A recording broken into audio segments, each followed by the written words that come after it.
बोलिए गोविंद गुरु महाराज की, बोलिए मामा बालेश्वर की, बोलिए गोटिया अम्बा की। आज बेटा वो कर लंदे आदिवासी अधिकार दिवस के उपलक्ष्य में इस आदिवासी तीर्थ स्थल गोटियांबा के इस प्रांगण में आयोजित इस कार्यक्रम में विशेषकर सबसे पहले हमारे जो मंच पे विराजमान इस क्षेत्र के अंदर और पूरे देश के अंदर आदिवासी समुदाय, साथ ही पिछड़ा दलित, मानवता को लेके काम करने वाले हमारे गोविंद गुरु महाराज को नमन करना चाहूंगा। मामा बालेश्वर जी को नमन करना चाहूंगा। शिक्षा को लेके अपने प्राण न्यौछावर करने वाली वीर बाला कालीबाई कलासुआ को नमन करना चाहूंगा। हमारे पड़ोसी अभी वर्तमान जो राज्य मध्य प्रदेश है, उस इलाके में अकाल के दौरान जो बड़े सेठ हुआ करते थे, गरीबों को अनाज सस्ते दाम पे खरीद के पूरे कोठियां भर रखी थी, उनको लूट के अकाल के दौरान जो गरीब अपनी भूखमरी से मर रहा था, उनको बांटने का काम करने वाले टाटिया मामा को नमन करना चाहूंगा। साथ ही इस देश को एक शानदार संविधान दिया। एक दलित समुदाय से आते थे, लेकिन उनके पास शिक्षा ऐसी ताकत थी,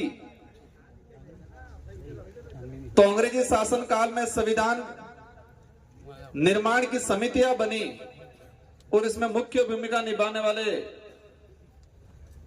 अंबेडकर जी को नमन, बिरसा मुंडा को नमन, और बांसवाड़ा के नाम से जो चर्चित है बादशाह भील चरपोटा, जिन्होंने बांसवाड़ा को बसाया, उनको नमन करना चाहूंगा। साथियों, आज का जो कार्यक्रम काफी चर्चित रहा। कुछ लोगों ने इस कार्यक्रम को काफी चर्चित बना दिया। किसी को लग रहा होगा जिन्होंने चर्चित बनाया, उनको लग रहा होगा हमने अच्छा किया, लेकिन आने वाले 20, 25, 50 साल बाद उनकी पीढ़ियां, उनके बच्चे पढ़ेंगे या सुनेंगे तो उनको बच्चों को शर्म आएगी कि हमारे बाप दादा ऐसे थे जो गलत रास्ते पे चल के इस कार्यक्रम को असफल करने की और समाज के रोड़ा अटकाने का काम करने का काम किया था। उनके बच्चे कहेंगे, हम नहीं कहेंगे। आज हमारा कार्यक्रम का मुख्य टाइटल, जो उद्देश्य था, विश्व आदिवासी अधिकार दिवस। 13 सितंबर 2007 को यूएनओ ने विश्व आदिवासी अधिकार दिवस घोषित किया, और वह विश्व आदिवासी अधिकार दिवस इसलिए घोषित किया, एक बात हमको समझनी पड़ेगी। इस भारत देश के अंदर विश्व आदिवासी दिवस है और राज्य सरकार ने इसका राजकीय अवकाश घोषित किया 2020 के अंदर। वो आप लोगों की बदौलत थी कि हम 2 विधायक चुन के गए और गहलोत जी की सरकार थी और हमने कहा इसको घोषित करो, और घोषित करना पड़ा।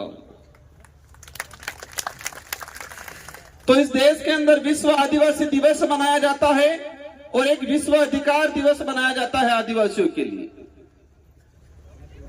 तो इस देश के अंदर हर समाज रहता है, हर धर्म का व्यक्ति रहता है, और इस देश के अंदर हर समाज एक दूसरे समाज को मान सम्मान देता है। ये बात अलग है कि कुछ लोग जातिवादी जहर से प्रभावित होते हैं, जिनकी मानसिकता जातिवादी जहर से पोषित होती है। वो लोग जरूर एक इंसान को इंसान नहीं समझ के जातिवादी आधार पर नफरत करते, वो बात अलग है। लेकिन अधिकतर संख्या में इस देश में हर समाज एक दूसरे समाज को सम्मान पूर्वक देखता है। लेकिन कुछ अपवाद जो जातिवादी जहर से प्रभावित होकर उनकी मानसिकता प्रभावित होती है, पोषित होती है, और पोषित होने के बाद वो इंसान से नफरत करते हैं। तो इस देश में सिर्फ अब विश्व आदिवासी दिवस क्यों मनाया जा रहा है?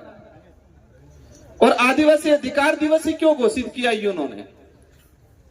ब्राह्मण दिवस भी करना चाहिए था, जैन दिवस भी करना चाहिए था, मुस्लिम दिवस भी करना चाहिए था, यूएनओ को विश्व हिंदू दिवस के नाम से भी घोषणा करना चाहिए था, किसी अन्य धर्म के नाम से भी घोषणा करना चाहिए था, लेकिन किया है क्या?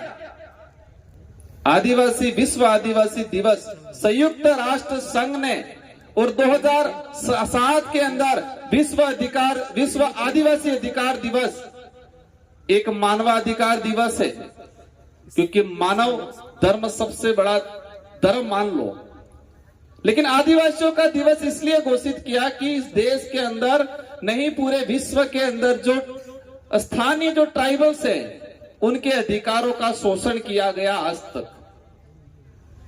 हमें संविधान के अंदर अधिकार मिल गया, आरक्षण मिल गया, संवैधानिक प्रावधान मिल गए संविधान में, लेकिन इसको धरातल पे आज तक लागू नहीं किया गया। तो धरातल पे अधिकार लागू कौन करेगा? जो विधानसभा लोकसभा में बैठने वाले लोग, सांसद और विधायक, और वर्तमान में या भविष्य में जो भी तत्कालीन सरकार रही होगी बहुमत में, कैबिनेट का अधिकार है कि संविधान में जो प्रावधान है उसको धरातल पे लागू किया जाए। लेकिन आज तक नहीं किया। मैं इस पांडाल में जो विराजमान सभी साथियों से जानना चाहूंगा, हालांकि ये राजनीतिक मंच नहीं है, न ही हम राजनीतिक पे चर्चा करना चाहेंगे, लेकिन हमारी समस्या जो पैदा हुई वो कहीं न कहीं इन्हीं कारणों की वजह से हुई। आज तक किसी भी राजनीतिक पार्टी ने क्या विश्व अधिकार दिवस मनाया? विश्व अधिकार दिवस, ये दिवस मनाया? संविधान के अंदर शेड्यूल 5 का प्रावधान है, अनुच्छेद 244(1) के तहत ट्राइबल्स को राइट्स दे रखे हैं। यहां पर कई प्रकार के आदिवासी की जमीन गैर आदिवासी सीधा नहीं खरीद सकता है, यह संविधान में प्रावधान है। क्या ये दूसरी पार्टियों वालों ने बताया? इस इलाके के अंदर रिजर्वेशन का प्रावधान, प्रायोरिटी आदिवासियों को दिया जाएगा, यह संविधान के अंदर 1950 में ही प्रावधान हो गया। क्या यह बात किसी ने बताई हमको? यह बात अलग है। कुछ लोग कहते हैं कि भैरव सिंह जी की सरकार आई और आज हमको हम यहां पर आरक्षण दिया ही, कहते हैं 1995 में। यह बात सही है कि 1995 से पहले हमारे इस इलाके के अंदर कोई भी समाज का सरपंच बन सकता था, एमएलए बन सकता था। और जब ये पैसा एक्ट के संबंध में आंदोलन चले और 1994-95 के आसपास राजस्थान के अंदर भैरव सिंह जी की सरकार थी, बीजेपी की सरकार थी, इसलिए बीजेपी वाले कभी खुश होकर ये कहते हैं कि आरक्षण हमने दिया। ये सच्चाई क्या है? सच्चाई ये है कि सुप्रीम कोर्ट के अंदर एक याचिका दायर की कि संविधान में 1995 से यह प्रावधान है कि शेड्यूल 5 और शेड्यूल 6 का जो क्षेत्र है वहां पर शासन और प्रशासन में 100% रिजर्वेशन ट्राइबल को मिलना चाहिए। इसके बावजूद भी आप शासन के अंदर, मतलब शासन में सरपंच, प्रधान, जिला प्रमुख, एमएलए, एमपी, ये शासन हो गया, और प्रशासन मतलब अपने सरकारी नौकरी। तो संविधान में प्रावधान था और उसको लेके सामाजिक सेवी, एक नॉर्थ ईस्ट का समाज सेवी था, उसने सुप्रीम कोर्ट में याचिका दायर की कि देश के अंदर संविधान के अनुरूप शेड्यूल 5 के प्रावधान लागू नहीं है। और सुप्रीम कोर्ट ने डंडा किया सभी सरकारों को। राजस्थान के अंदर उस समय भैरव सिंह जी की सरकार थी और कहा कि संविधान में प्रावधान है, आप लागू कहीं क्यों नहीं कर रहे हो, और उनको मजबूरन लागू करना पड़ा उस समय। इससे क्लियर ये होता है कि किसी पार्टी वाले ने आरक्षण नहीं दिया है। आरक्षण हमारे बाप दादाओं ने लड़ झगड़ के अंग्रेजों से, राजा रजवाड़ों से, मुगलों से संविधान के अंदर प्रावधान करवाया। 1875 का जो अधिनियम था उसमें यह शेड्यूल 5 का प्रावधान हुआ और 1950 के अंदर संविधान के अंदर एज इट इज इसको लिया गया। हमारा विषय यह था आज हमारा विषय ये था कि हमारे लोगों को हमारे राइट्स बताए। अभी पूर्व वक्ताओं ने बताया, क्या बोला, पुलिस प्रशासन परेशान करता है, राजस्व वाले परेशान करता है। हम सभी को दोष नहीं दे सकते। हो सकता है कुछ % जो गलत मानसिकता से या गलत विचारधारा से प्रभावित लोग होते हैं अधिकारी, वो जरूर हमारा शोषण करते होंगे, हर कोई नहीं करता है। तो उसको लेके भी कहना चाहूंगा, हमारा राइट से अधिकार ये है पेशा एक्ट।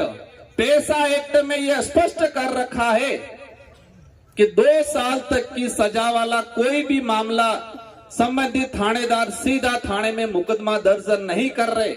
ये पेशा एक्ट में प्रावधान कर रखा है।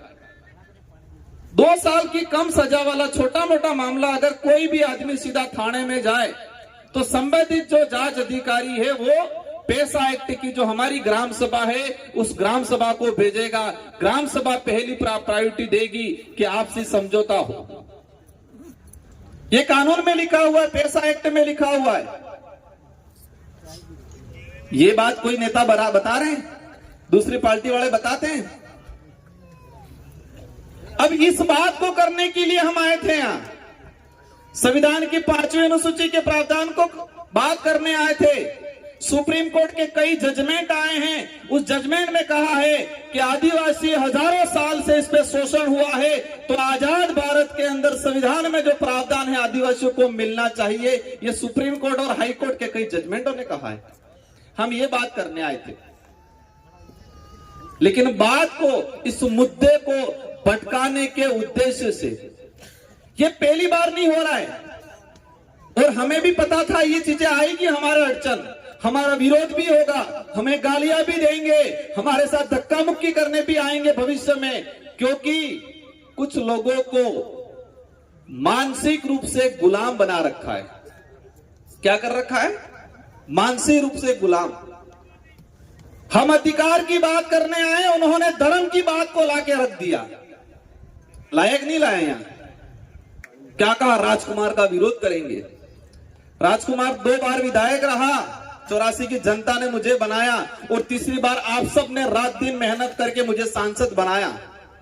2 बार विधायक रहते हुए विधानसभा में मैंने ये बात बोली है। ऐतिहासिक आधार पे ये स्पष्ट है कि आदिवासी समुदाय की परंपरा, धार्मिक व्यवस्था किसी भी धर्म से मेल नहीं खाती। संवैधानिक प्रावधानों से यह स्पष्ट है कि आदिवासी समुदाय धर्म पूर्वी है। और कई सुप्रीम कोर्ट और जजमेंट के जो आए हैं उससे यह स्पष्ट है कि आदिवासी न हिंदू है, न ईसाई है, न मुस्लिम है, न बौद्ध है। और यही नहीं, कई लेखकों ने, कई बुद्धिजीवियों ने लिखा है, और उस पर थोड़ी देर आएंगे अपन। मैं एक चिट्ठा निकाल के लाया, जब उन्होंने विरोध करना शुरू किया, धर्म को लेके ले आए, हम अधिकार की बात करने आए थे, ये धर्म पे आ गए। धर्म हमारा विषय नहीं है, नहीं हम धर्म पे जाना चाहेंगे, लेकिन ये बात जरूर कहेंगे कि हम गोविंद गुरु महाराज, मावजी महाराज, मामा बालेश्वर, उनको मानेंगे, किराएदारों वालों को नहीं मानेंगे। आज मेरा विरोध कर रही है। मैं किस जगह से आता हूं? मैं 84 से आता हूं, और गोविंद गुरु महाराज को पहला शरण हमारे परिवार के लोगों ने दिया था। कलजी भेमा ने नाम सुना होगा आप लोगों ने, कलजी भेमा। और हमारी रोज गोत्र के, हमारे परिवार के, हमारा खून था वो। गोविंद गुरु महाराज ने पहली शुरुआत भक्ति की बात करें आदिवासी समाज में बासिया धाम से शुरू किया, बासिया से। और वो हमारे परिवार कलजी भेमा से, पुराने बुजुर्गों वो जानते होंगे। और कलजी भेमा के घर से वो रोज हमारे गोत्र के, हमारे परिवार के लोगों से, वहां से हमारी भक्ति शुरू हुई है। और हमको सिखाएंगे ये भक्ति क्या है। हम कलम जो चढ़ा रखा है उस कलम का विरोध करने आए, और यहां करने का विषय नहीं था। ये देश का संविधान ये कहता है कि कोई भी व्यक्ति अपनी इच्छा के अनुसार किसी भी धर्म को स्वीकार कर सकता है। देश का संविधान कह रहा है। और इस देश के इतिहास में पहला उदाहरण भीमराव अंबेडकर जी ने 1936 के अंदर महाराष्ट्र में एक सभा में कहा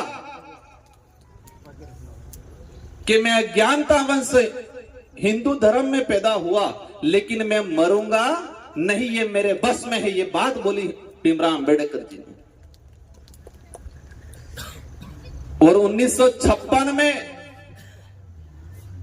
देश की आजादी के बाद का एक सुनहरा इतिहास है कि नागपुर के अंदर 14 नवंबर 1956 में 3 से 4 लाख लोगों के साथ भीमराव अंबेडकर जी ने बौद्ध धर्म अपनाया।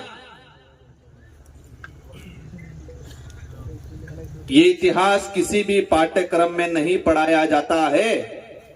हम किसी भी धर्म का विरोध नहीं करेंगे, लेकिन जो सच्चाई है उस सच्चाई को हमारे समाज, आने वाली पीढ़ी को देना हमारा कर्तव्य है। और हमें यही पता है कि जब हम सच्चाई की बात करेंगे, अधिकारों की बात करेंगे, तो जो मानसिक रूप से गुलाम लोग हैं वो हमारे रोड़ा अटकाएंगे, ये भी पता है हमें। काशीराम जी ने कहा था कि इस देश के अंदर हजारों साल से जातिवादी मानसिकता से शोषण करने वाले लोग मेरा विरोध करेंगे, तब तक मैं सही दिशा में चल रहा हूं। जो मीडिया जातिवादी मानसिकता से प्रभावित मीडिया होगी, जब तक वो मीडिया और वो लोग मेरा विरोध करेंगे, तब तक मैं सही दिशा में हूं, ये काशीराम जी ने कहा था। और जिस दिन उन लोगों ने, उस जातिवादी मानसिकता वाली मीडिया ने मेरी तारीफ शुरू कर दी, तो समझ लो मैं गलत दिशा में जा रहा हूं, ये काशीराम जी कहते थे। तो आज भी यही, मेरा विरोध करते हैं तो मुझे खुशी होती है, मुझे दुख नहीं होता है, क्योंकि हम सही दिशा में चल रहे हैं। हम सही दिशा में चल रहे हैं। हम वास्तविक गोविंद गुरु महाराज मामा बालेश्वर की भक्ति का अनुसरण कर रहे हैं, यह हमें लगता है। और ये बात भी समझ लेना, जो विरोध करने वाले हैं उन्होंने हमारी तारीफ करना शुरू कर दिया, तो समझ लेना हम गलत दिशा में जा रहे हैं। हुआ था कि नहीं हुआ था? भाजपा के प्रदेश प्रभारी आए, उन्होंने कहा राजकुमार रथ बहुत अच्छा आदमी है। कहा कि नहीं कहा? राजकुमार रथ बहुत अच्छा आदमी है, युवा है। उन्होंने सच्चाई कहा, यह कहा कि जो आज तक नहीं इस आदिवासी इलाके के अधिकारों की बात नहीं की, वो बीएपी पार्टी और राजकुमार रोध कर रहा है, ये भाजपा के प्रदेश प्रभारी जी ने कहा। मेरे को लगा मैं कहीं गलत दिशा में तो नहीं जा रहा हूं, ये समझ लेना। मैंने कहा हो सकता है हम गलत दिशा में जा रहे हैं और वो तारीफ तो नहीं कर रहे, वो गुप्त बात है, उस बात को नहीं बताऊंगा। और हमने कह दिया हम सही रास्ते चलेंगे, और वापस जाते वक्त बोल के राजकुमार बहुत खराब है, तब मेरे को तसल्ली हुई। उन्होंने तारीफ की तो मुझे तकलीफ हुई, उन्होंने वापस जाते वक्त कहा राजकुमार खराब है, तो मुझे अच्छा लगा, क्योंकि हम सही दिशा में जा रहे हैं। ये बात ध्यान रखना, ये लड़ाई नेता बनने की नहीं है, ये लड़ाई सिर्फ नाम कमाने की नहीं है, ये लड़ाई वास्तविकता को आगे ले जाने की, हमारे अधिकारों को लड़ने की, संविधान को धरातल पर लाने की आबा वाली पीढ़ी ने सुनहर अवसर आलवानी लड़ाई। गोविंद गुरु महाराज कही कहता उसने निस गुरु निसने उस गुरु, ये हमारी भक्ति है। मैं कई उदाहरण लेके आया हूं, समय काफी हो गया है। एनसीईआरटी, इस देश के अंदर पाठ्यक्रम चलता है, उसका पाठ्यक्रम तैयार करता है एनसीईआरटी। और एनसीईआरटी की एक किताब थी 12वीं क्लास में सामाजिक विज्ञान की। इस किताब में यह पढ़ाया जाता था, क्योंकि ये बात इसलिए बता रहा हूं मैं आज कि भाजपा के लोगों ने, इन लोगों ने बिरसा मुंडा युवा शक्ति के नाम से ये कार्यक्रम कर रहे, नहीं कर रहे, बिरसा मुंडा जी के नाम से। तो बिरसा मुंडा जी का उपदेश था, 12वीं क्लास सामाजिक विज्ञान की किताब में इनके पाठ्यक्रम में सम्मिलित किया गया था कि आदिवासी समुदाय की अपनी भक्ति परंपरा अन्य धर्मों से अलग है। आदिवासी समुदाय की भक्ति परंपरा, रीति रिवाज न हिंदू से मेल खाते हैं, न ईसाई से मेल खाते हैं, ये बिरसा मुंडा ने कहा था। जिस बिरसा मुंडा जी को आगे करके ये लोग घूम रहे हैं। लेकिन उन्होंने क्या किया, 2024 के अंदर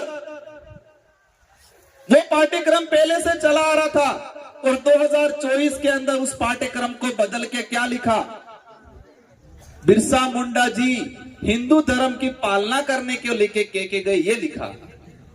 लेकिन वो पाठ्यक्रम जो पहले चल रहा था, वो इतिहास हमारे पास है। हम हिंदू धर्म का भी विरोध नहीं कर रहे हैं, लेकिन ये सच्चाई है कि आदिवासी न हिंदू है न ईसाई है, ये तो बोलेंगे हम। बिरसा मुंडा जी को आगे किया और बिरसा मुंडा जल जंगल जमीन को लिए लड़ते थे और बिरसा मुंडा जी को आगे करके ये लोग हमारी जल जंगल जमीन हड़पने का काम कर रहे हैं। बिरसा मुंडा प्रकृति पूजक थे, जोहार उनका उद्बोधन था और बिरसा मुंडा जी को आगे करके जोहार का विरोध कर रहे हैं आज ये लोग।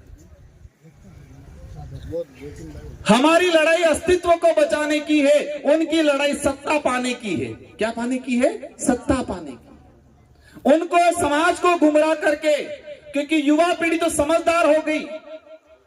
सुना है यहाँ कार्यक्रम हुआ उस दिन, हमारे बेचारे बड़े बुजुर्ग हमारे भगत को बहुत डांटा ही कह रहे हैं, तुम तो यहाँ भक्ति कर रहे आ रहे हो, तुम्हारे छोरे तो वहां जा रहे हैं करके। सही बात है महाराज, उस दिन बहुत डांटा ही कह रहे हैं कि तुम यहां भक्ति करने आ रहे हो, तुम्हारे छोरे तो वहां जा रहे हैं। हमने बच्चों को क्यों पढ़ाया? हर माँ बाप ये कहता है कि मार सोरो बड़ी गणी ने जागरूक था એટલે ભણાવવા આપણે। तो हमारे बच्चों को पढ़ाया इसलिए कि हमारा बच्चा पढ़ लिख के जागरूक होगा, अपने अधिकार को समझेगा, इसलिए पढ़ाया आपने। अब बच्चा पढ़ लिख के जागरूक हुआ, उसके अधिकार को समझने लग गया, अपने इतिहास को समझने लग गया और बच्चा उनकी तरफ जाएगा। बच्चा तो अपने काम की ओर ही जाएगा, जो सही लगा उस पर जाएगा। बस कहेंगे सुरो बगड़ी की कहीं किम कहीं। बातें अनेक हैं, उनकी जो बात थी उसी बात को मैं दोहराना चाहूंगा। आज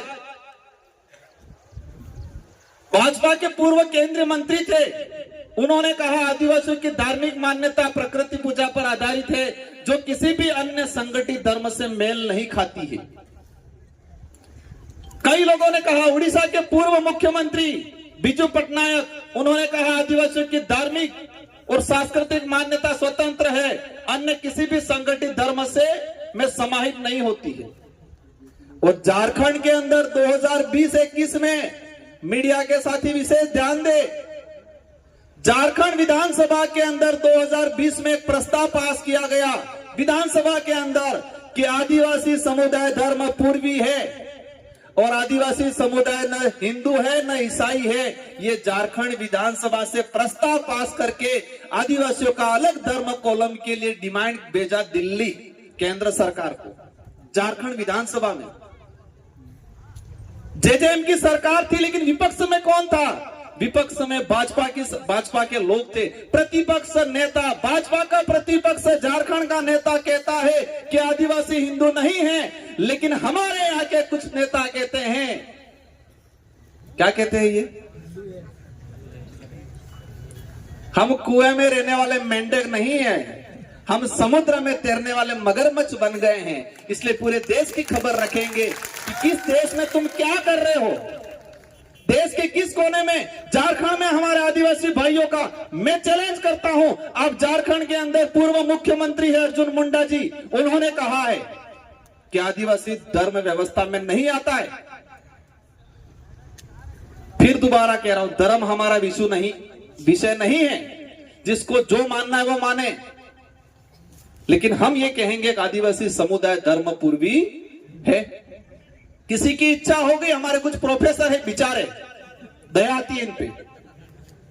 2018 में हमारी पार्टी से चुनाव लड़े, कुछ नेताओं के गुंडों ने उनको बहुत ठोका, उनके हाथ पैर तोड़ दिए, उनकी अंगुलियां तोड़ दी। आज भी अंगुली टेढ़ी है, देखना। हाँ, और मुझे लगता है उसी दिन पे दिमाग पे भी चोट आई है उनके, ऐसा लग रहा है। एक हमारे प्रोफेसर थे, 2023 में गढ़ी से विधानसभा चुनाव लड़े, चुनाव हार के बाहर निकले, एक नेता के परिवार वालों ने रगड़ रगड़ के धोया रोड पे। सही बात है कि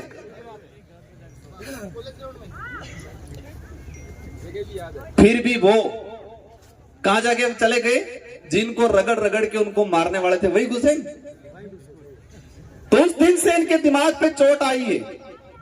इसलिए बेचारे हमारे साथी कह रहे थे हमको कहीं नहीं उलझना है, वो बेचारे हैं, इन पे दया करनी है।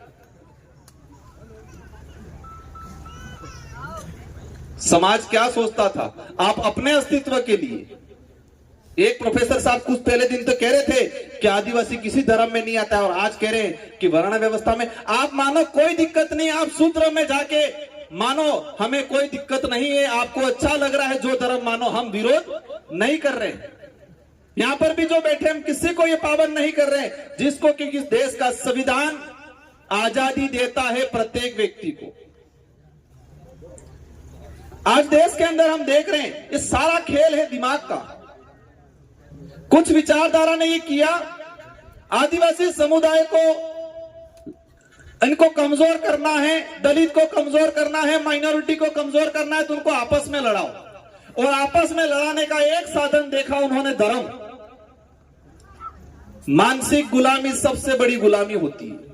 और मैं कई बार कहता हूं मानसिक विकलांगता, एक आदमी थे कि पोख थे कि विकलांग रहे, आपने देखा है विकलांग है, देखा नहीं देखा है, और एक दिमाग थे कि विकलांग कहवाए, ये देखा है आपने नहीं देखा है। तो कुछ विचारधारा आरएसएस जैसे संगठनों ने हमारे समाज के कुछ लोगों को दिमागी रूप से विकलांग करके छोड़ दिया है। और जो दिमाग से विकलांग है ये हम में से पहला डहा वजुन लड़वा आवे, बड़द वजुन। ये उदाहरण मैं बार बार देता हूं, इसको आज भी दूंगा मैं, क्योंकि कोणाक बड़द आवी के तवेला अटले। अपने जब बारिश का समय आता है तो पेलो डाहो थोड़ा खाइन काटो था, अपने ये बड़द इनके डाहम कहीं बड़द अब काटो था इन पसे डहा डहा बड़द बड़द लड़ाई जी की तेने हेंगड़ो भांगे कि नहीं भांगे। अब हेंगड़ो भांगी जाए, साटा गाड़ी पड़े, तेरा कीड़ा पड़ी जाए, यार दिमाग में हो पड़े कीड़ा, ते कीड़ा पड़वा बाद भी बड़द ने कई फर्क नहीं पड़े, खा एटले खाए, सरे एटले सरे, आपड़े और आकत और भी फरे ओले। लेकिन घर तणिक विचार करता है, मालिक विचार करता है कि मेरे बड़द के दिमाग में कीड़े भर गए हैं, कल उठा के इस बड़द को नुकसान होगा, इस बड़द का इलाज कराना पड़ेगा। फिर डॉक्टर ढूंढता है, वो फिर डॉक्टर लाता है, उस बड़द को व्यवस्थित काटो रोकड़ू में भी मादे नहीं बादे, खोटे मादे बराबर बेचा टाचा है, खोटे मादे हेंगड़ो मादे, पसे डॉक्टर ने हाथे, डॉक्टर बराबर पहले रुई गाली ने सफाई करे, कीड़ा काढ़े, वो डॉक्टर बड़द बेन बे पोगे ठेके कीड़ा काढ़ी पसे दवाई नाके फिर डुसो करे अंदर पैक करे, बड़द बेन बे पोगे ठेके ठेके नहीं ठेके। फिर वो बड़द उस मालिक और उस डॉक्टर को दुश्मन की तरह देखता है और बार बार दौड़ के मारने जाता है। लेकिन उस बेचारे मालिक और उस डॉक्टर ने उस बड़द की भलाई का काम किया कि नहीं किया? लेकिन उस बड़द को क्या लगता है, दुश्मन है, ये लगते कि नहीं लगते? तो हम भी, हमारे समाज के कुछ लोग दिमागी रूप से विकलांग हैं, उनके दिमाग में हमारी विचारधारा की दवाई डाल डाल के, हमारे विचारधारा की दवाई डाल डाल के, रूट डाल डाल के इलाज करते हैं। तो पहला बड़द वजून ठीकी ठीकी हम आवे नहीं आवे। लेकिन चिंता मत करो, हम तो डॉक्टर हैं, हमारी दवाई में इतनी ताकत है कि वो इलाज बराबर करेगी, उनका नहीं तो उनके बच्चों का भी इलाज होगा विचारधारा के आधार पर। और ये बात सत्य है कि यहां पर राजकुमार रोत इंपोर्टेंट नहीं है, यहां पर कांतिभाई आदिवासी इंपोर्टेंट नहीं है, यहां पर जयकृष्ण भाई इंपोर्टेंट नहीं है, यहां पर विचारधारा इंपोर्टेंट है। ये बात आप सबको ठान के जानिए। मतलब दवाई इंपोर्टेंट है, डॉक्टर इंपोर्टेंट नहीं है। हम डॉक्टर है सिर्फ, दवाई बनाने वालों ने बनाई है बहुत जोरदार, और उस दवाई को हम तरीके से बराबर रूह से डाल डाल के कीड़े निकाल निकाल के डालते हैं, दवाई अच्छे से इलाज करने का काम किया है। और यहां रोकने की बात करें, यहाँ का सांसद तो हम लोग मध्य प्रदेश, महाराष्ट्र, छत्तीसगढ़, झारखंड, पूरे देश के कोने में जाके कार्यक्रम करते हैं। लेकिन मैं उलझना नहीं चाहता हूं। और के जो कुतरू थाई जाए આપણે છેડો સિટી સરો આણામોસ આપણે ભલાઈએ हमें किसी की लाइन को कम नहीं करना है, उनकी लाइन अपने आप कम हो रही है। उनकी लड़ाई सत्ता पाने की है, हमारी लड़ाई अस्तित्व बचाने की है, हमारी लड़ाई इंसानियत बचाने की है। मामा बालेश्वर कौन थे? यूपी से इटावा के पंडित थे, ब्राह्मण थे कि नहीं थे? मामा बालेश्वर एक ब्राह्मण थे, लेकिन इन्होंने हमारे समाज के लिए रात दिन मेहनत करके इस समाज में जन जागरण किया। आप भगवान के बराबर मान रहे कि नहीं मान रहे? हम मानते हैं। ये पैसा एक्ट कानून आया छत्तीसगढ़ के अंदर, बस्तर में एक कलेक्टर थे बीडी वर्मा, कलेक्टर थे शर्मा, बीडी शर्मा। छत्तीसगढ़ में कलेक्टर थे और शर्मा जी ने देखा कि यहाँ के आदिवासियों की हालत खराब है, कुछ लोग मनोवादी प्रकार के लोग इनकी शोषण कर रहे हैं। और उस समय जो तात्कालीन कलेक्टर थे बीडी वर्मा और शर्मा, उन्होंने आदिवासी समाज के लिए काम करना शुरू किया और इस्तीफा दिया कलेक्टर के पद से। वो शर्मा थे, लेकिन आदिवासियों के काम कर किया तो बस्तर शहर के अंदर उनका जुलूस निकाला वहां के मनुवादी लोगों ने, जिनके अंदर इंसान को इंसान से नफरत करने की विचारधारा रहती है, जिनके अंदर कूट कूट के जातिवाद भरा रहता है। उन्होंने, वो कलेक्टर थे, उन कलेक्टर का भी जुलूस निकाला वहां, गले में जूतों की माला पहना के। आज वहां के लोग, वहां पर संविधान मंदिर बनाया है, उनकी पूजा करते हैं बस्तर में आज। तो हम यहां भी कहना चाह रहे हैं, अगर बनना है तो मामा बालेश्वर की तरह बनो, बीडी शर्मा की तरह बनो, जो गरीबों के हित में सोच के काम करते थे। हम किसी का विरोध नहीं करेंगे, लेकिन तुम हमारी बोले का, हमारे अज्ञानता का शोषण करोगे, उसके आधार पे हमें प्रताड़ित करोगे, हमारे जमीन हड़पोगे, हमारी भक्ति को अशुद्ध करके तुम्हारी कलम वाली भक्ति को चढ़ाओगे, हम स्वीकार नहीं करेंगे। इसलिए साथियों, ये लड़ाई आने वाली पीढ़ी को लेकर लड़ रहे हैं। और आदिवासी समुदाय ऐसा है कि आज तक किसी भी गरीब व्यक्ति का शोषण नहीं किया है। 1000 घर आदिवासी रहेगा, एक कोने भी पंडित जी या कोई भी समाज का आदमी एक सिंगल घर होगा, आदिवासी समुदाय उसकी रक्षा करेगा, उसको परेशान नहीं करेगा। लेकिन देश के कोने में यह स्थिति है कि दूसरे समाज का बाहुल्य क्षेत्र है और हमारा गरीब आदिवासी दलित का अगर घर है तो वो रात दिन शोषण करने की सोचते कि नहीं सोचते?